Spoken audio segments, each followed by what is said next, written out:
A previously well-loved professor started to sour his image in front of his students after derailing class again and again to talk about his obsession with Las Vegas and to hit on female students. While it has become more and more common for students in the United States to take out their hatred on schools, it isn't often that a professor will do the same.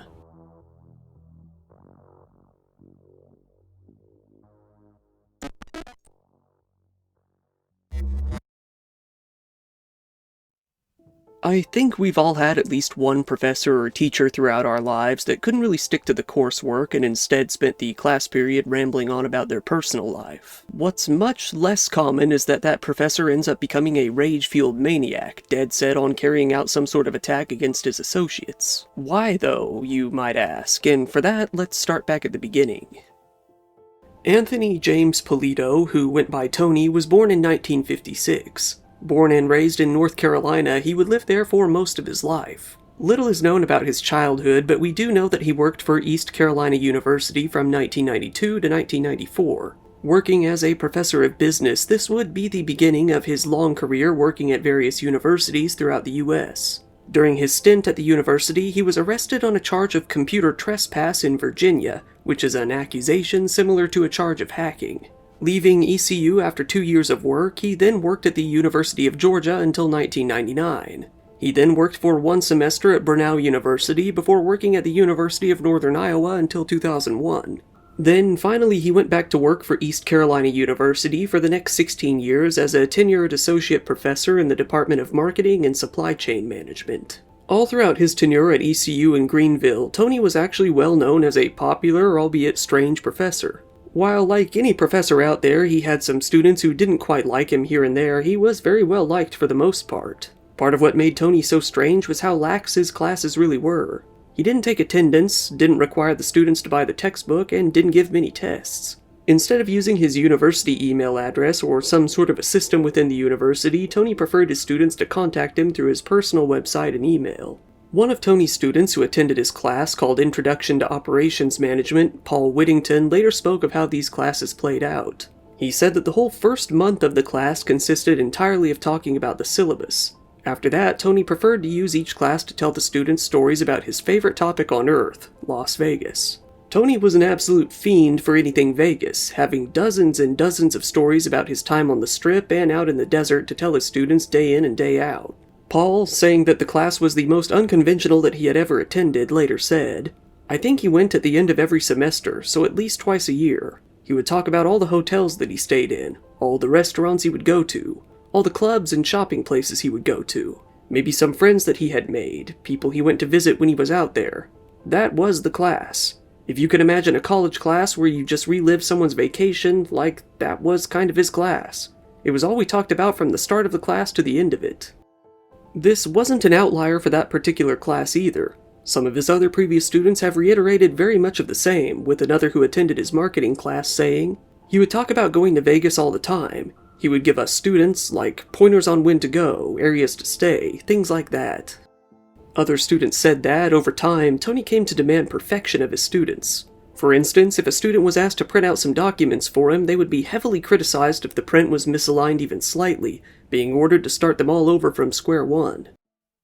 In 2011, there was a shooting scare on campus, and due to that, the whole place went into lockdown for a while. However, it was only a misunderstanding. It turns out that what somebody had reported to be a gun turned out to be nothing more than an umbrella in the end. Shortly after, Tony demonstrated his lack of ability to read the room when he gifted some of his students an umbrella as a joke. Women in Tony's classes tended to have a fairly different experience than the men, if they were hot, that is. One woman who began to attend his classes ran into him on the elevator by coincidence before they formally met in the classroom.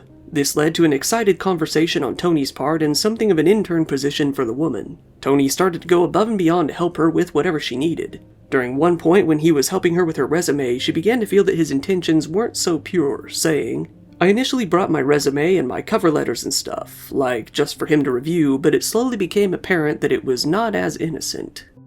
From that point onward, Tony would continue to contact the woman every single day for the entire semester, either through email or by phone or by text. He started bringing her gifts, and by the end of the semester invited her to his usual end-of-semester Las Vegas trip.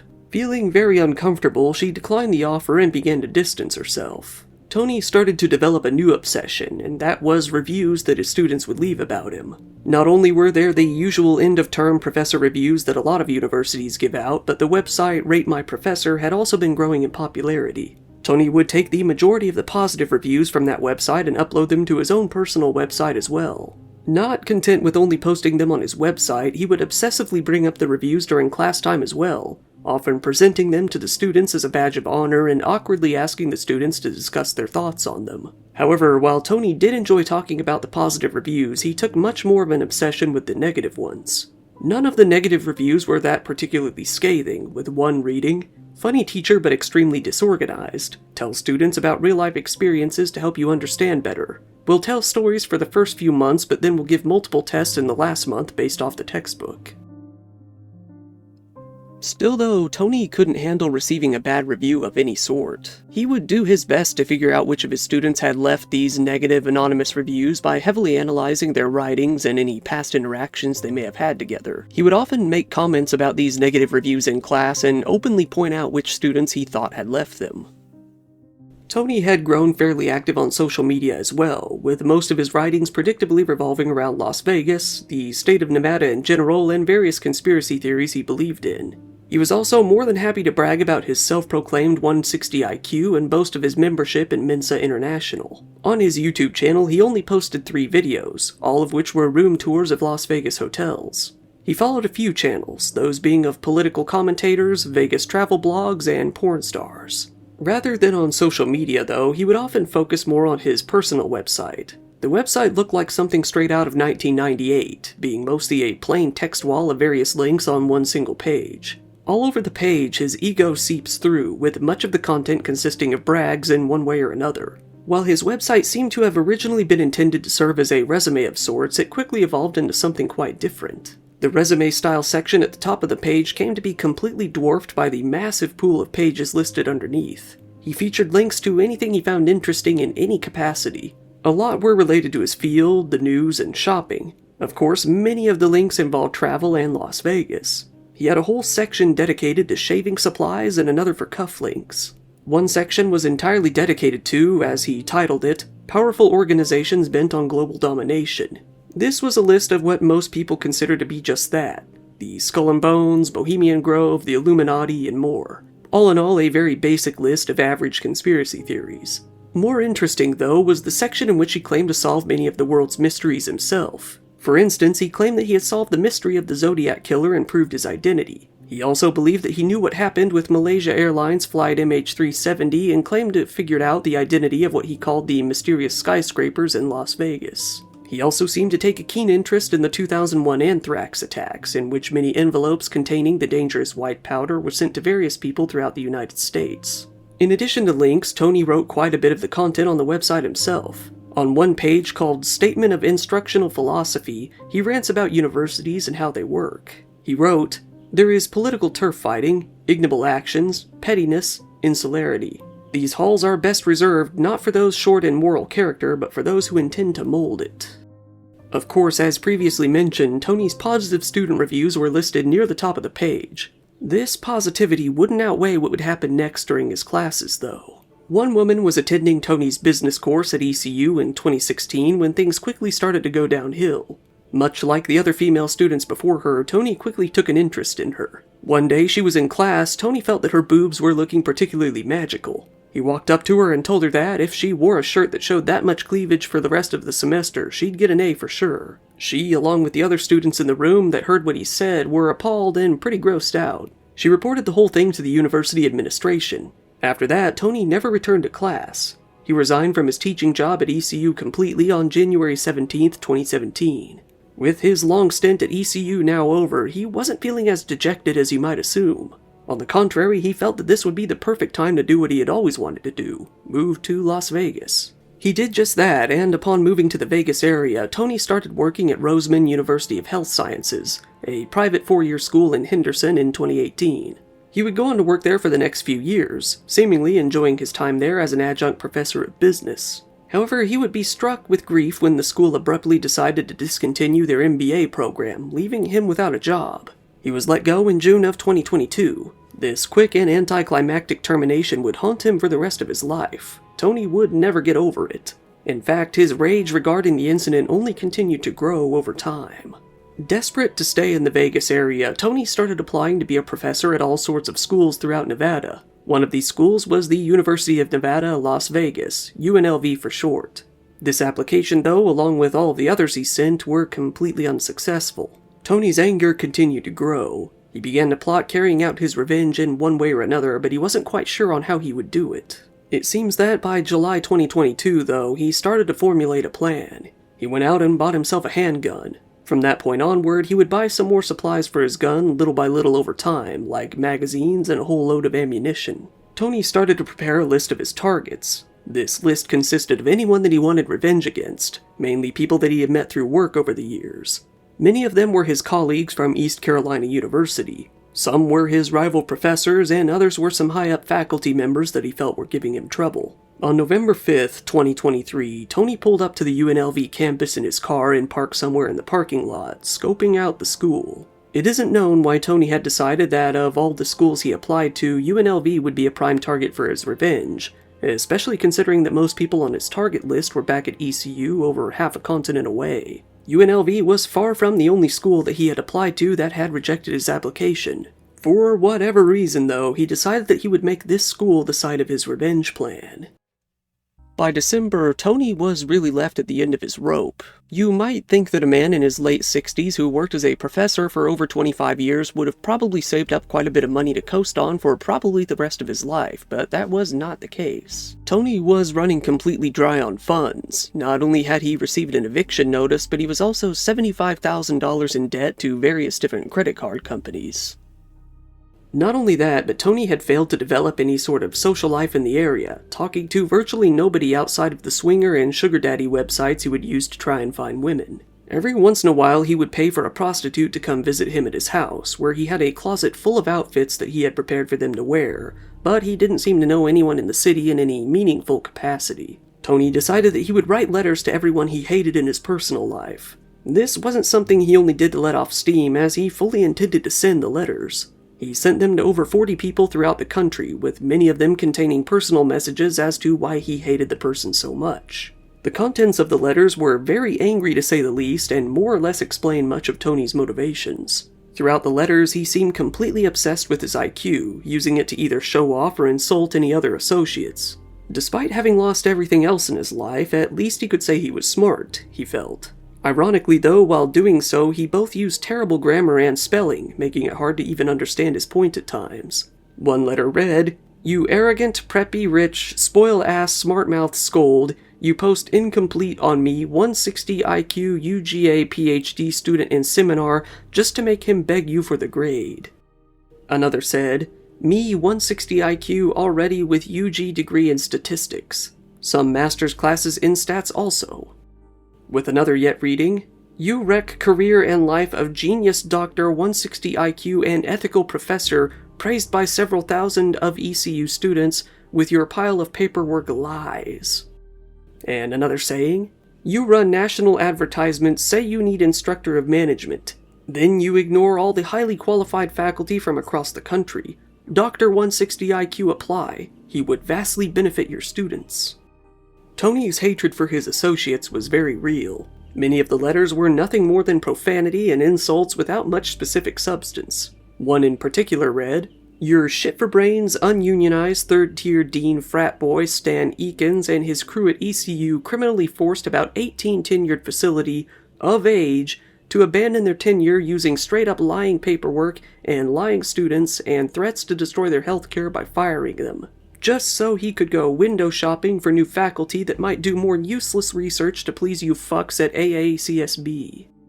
In some of the letters he referenced violent urges he had in the past, such as when he wrote to one associate, "Here's the big fuck you that you earned over the 17 years you constantly victimized and targeted me and abused me, you evil, psycho-medicated weasel.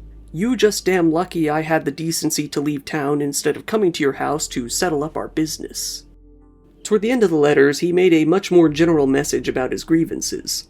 As you can see from these few examples above, 99+% of higher education, once a noble of endeavors, has morphed into an absolute corrupt scam, a massive sewer where average people with zero moral compass, amoral grifters, can pose themselves as expert professors and valuable administrators, and do little while collecting a lifetime shitload of salary and fat benefits with almost no chance of ever being fired. Faculty, staff, administrators all care nothing about students or education, despite all their cover claiming so loudly that they do. The ultimate attitude in universities about students typically they paid their fees so they get their Bs. Almost 90% of all undergraduate students get either an A or a B in their class, even though C is supposed to be the average grade. So mommy and daddy and student can all peacock and strut that they got above average grades and look up to the institution their entire lifetimes. Universities and colleges have become the ultimate grift, advertising what they offer as a 4-year, 5-star vacation resort for undergraduates, instead of advertising what ought to be a demanding intellectual experience that improves students and society. Boasting a tax-free status, while raking in tons of tuition borrowed from naive students who will never be able to pay it back, donations from brainwashed alumni as well as, in the case of private elite institutions, from well-intentioned but gullible people of wealth, and, in the case of public institutions, a shitload of taxpayer money. All of it is used to endlessly and expand the cushy and grossly overpaid power bases and facilities of their mediocre faculties, staffs, and administrators. Rather than end the letters on that note, something that a lot of people could probably agree with, he made a bizarre play instead. Instead of end on his major motivations, he decided to end the letters on a rant about Geico Insurance. It seems that at some point Tony had wrecked his car and the company had refused to pay the full amount to have the car repaired. He wrote, "Geico doesn't pay claims. I just parked my wrecked car by a major intersection and put a sign on it that says just that, so you will lose thousands of customers." Tony went out and mailed all of the letters, most of which were in generic greeting cards made for birthdays or anniversaries. Using his interest in anthrax, he decided to include some sort of white powder in the envelopes. While whatever he used was later deemed to be harmless, it definitely gave those who opened it a bit of a scare. In yet another bizarre move, Tony decided to upload the contents of these letters to his personal website as well. Under a link called Content of Envelopes, anyone out there was able to download a PDF file containing all of the letters he had sent to all of these different people. However, likely realizing that this would probably get him reported to the police before he was even able to carry out any sort of attack, he quietly deleted the download link later with no explanation. And then came the day. On December 6, 2023, Tony Polito pulled up to the UNLV campus at around 11:30 a.m. He made his way over to the Frank and Estella Beam Hall, one of the main instructional buildings for the school and notably the primary building for their business program. With finals coming up, many of the students were outdoors socializing while their professors were inside preparing for the upcoming exams. Tony, meanwhile, was approaching in a long dark coat with a Taurus 9mm handgun and 11 fully loaded magazines in his pockets. Tony walked inside the building and made his way up to the 4th floor. This is where he pulled out his gun and started shooting wildly. An alarm started to sound all throughout the building, with many students frantically screaming that there was a man with a gun. Students and teachers locked themselves into classrooms and offices as Tony made his way through the 4th, 3rd, and then 2nd floors of the building, shooting at anyone he came across. Many of the students reported hearing flurries of gunshots followed by screams of pain all throughout the building. Many people in the building, at least a dozen, made calls to the police as the school itself posted a message to Twitter saying that the police were on their way, warning students at the Beam Hall to evacuate to a safe area if they were able. 15 minutes after Tony first parked his car at the school, the police were on their way to Beam Hall. Only 1 minute after the original call was placed, at least one officer was on scene. The police made their way into the building and quickly came across Tony, calmly walking through in his long coat. The police, though, having no description of the killer, thought that the 67-year-old man was likely only a bystander. They shouted at him from a second-story balcony, telling him to get out of the area. Tony said nothing as he began to quickly walk towards the door, leaving the building. By this point, Tony had shot and killed 3 people in the building, as well as wounded 1 other. He left the building at 11:55 a.m., but he wasn't done just yet. He started making his way to the student union, very likely hoping to kill as many students as he could. However, this was when the police outside realized that he was the shooter. They chased Tony down as he pulled his gun on them. He shot and wounded 2 police officers as they returned fire on him. Tony was shot 6 times, being hit in the leg, the elbow, the stomach, chest, neck, and finally directly in the face. Tony died on the spot. With Tony out of the picture, the police then assembled a few teams together to search the building for victims or possibly more shooters. They had to force their way into many of the rooms where students and teachers had barricaded the doors. It wasn't long before they came across the 3 victims that Tony had shot. These 3 were Patricia Navarro-Valdez and Che-John Jerry Chong, 2 business school professors who had been present at the time, and an associate professor named Nakao Takemaru, who taught Japanese studies. The wounded victim was found as well, only said to have been a 38-year-old visiting professor with critical injuries. Luckily, he was treated at the hospital and came to survive the attack. The 2 police officers injured in the shootout were treated at the hospital as well. The police were able to determine that Tony had burned through at least 2 of the full magazines that he had brought to school, with 9 of them still being found on his person. They took his body in for an autopsy where it was found that he had a significant amount of oxycodone in his system at the time, along with a load of erectile dysfunction medication. The police came across Tony's target lists, which he had brought into the school. None of the victims that day were actually on his list, given that most of them still worked at ECU, making it a mystery as to why he even took the list with him in the first place. UNLV set up a reunification center in the North Hall of the Las Vegas Convention Center and set up an emergency hotline. Classes were canceled for the rest of the week, and the subject of whether or not to even hold finals was discussed. It was soon announced that finals would be canceled after all. The nearby College of Southern Nevada also closed its campuses as well. Highways were shut down in order to allow first responders into the area. The Harry Reid International Airport was even shut down for a brief period of time due to possible security threats. The 2 police officers who got into the shootout with Tony, Detective Nathaniel Drum and Officer Damian Garcia, were later hailed as heroes by the police chief during a conference around the attack. Meanwhile, the FBI and the ATF were called in to assist the Las Vegas Metropolitan Police Department in the investigation. The police pulled up to Tony's apartment and announced over a loudspeaker that they would be entering, not knowing if anyone was still inside. They threw 2 flashbangs into the room before storming in. Luckily, they found that nobody was there. They did find Tony's eviction notice, as well as a lot more ammunition. The detectives were a bit bewildered when they came across all of the dresses that Tony kept for prostitutes in his closet, citing their vast quantity as being of interest. Tony also had a lot of sex tapes of these encounters, with the police saying that it wasn't clear if the women had consented to being recorded. It later came to appear that they likely hadn't, as they found numerous instructions on how to install spy cameras. They took several of his computers and extra hard drives. At the same time, many of the letters Tony sent were being discovered across the country. On dozens of his devices, they found files about UNLV along with his failed job applications and maps of Beam Hall. They also found a good amount of folders with information about the faculty, mainly from news articles and public records. One of the folders, called Devil Bosses, contained information about the people he felt had likely denied his application. The police soon came across a chair with an arrow taped to it. This arrow was pointing downward towards a document lying in the seat, something that the police said was basically Tony's last will and testament. At first, the police weren't quite sure as to what Tony's motives for the attack were, but it became more clear fairly quickly once the letters came to light. The police said, based on interviews, Polito's perceived superiority and dissatisfaction with the lack of appreciation for his talents were likely aggravating factors. Those closest to him noted his frustration with his lack of employment in Las Vegas. Paul Whittington, the student who had previously attended Tony's classes at ECU and spoke of his time there, said that once he heard a former teacher from ECU carried out a shooting in Las Vegas, he immediately knew who it must be. He said, "My immediate reaction was it had to be Tony Polito. I didn't say that because I thought he was capable of anything like that. I didn't say that because I thought that's the kind of person he was. I said that because my entire time in class he was obsessed with Las Vegas." The mayor of Las Vegas at the time, Carolyn Goodman, said that the shooting was tragic and heartbreaking. A few senators, Jackie Rosen and Catherine Cortez Masto, urged their constituents to avoid going to the area. After the shooting, the Vegas Golden Knights team held a moment of silence before starting their match against the St. Louis Blues at the T-Mobile Arena. They continued to honor the victims for a few more matches as well, even wearing t-shirts with their names at various events.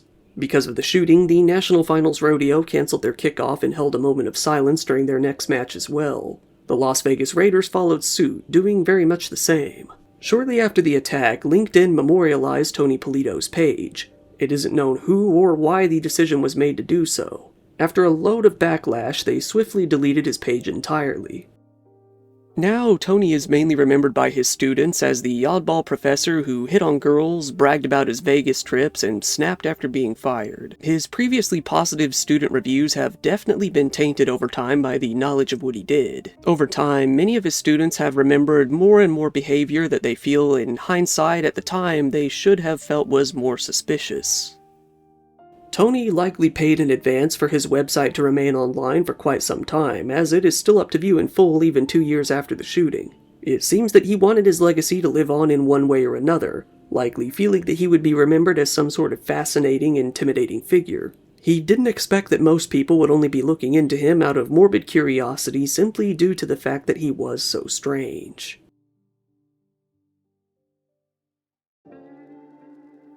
Once again, thank you for watching my video. If you found it interesting, please give it a like, it really helps me out in the algorithm, and feel free to subscribe if you want to see more content like this. I've opened up a merch store recently. There you can get yourself some cool Dire Trip t-shirts, coffee mugs, and all sorts of other stuff. I hope to be adding some new designs on there too, as well. If you want, go ahead and follow me on social media. If you need to get a hold of me in any way, that's probably the easiest way to do it. I also really appreciate when people follow me on Patreon. There you can get videos early, ad-free, and uncensored. Channel memberships are up too, and you can get most of the same benefits there as well. Once again, this has been your host Kyle. Thank you, and good night.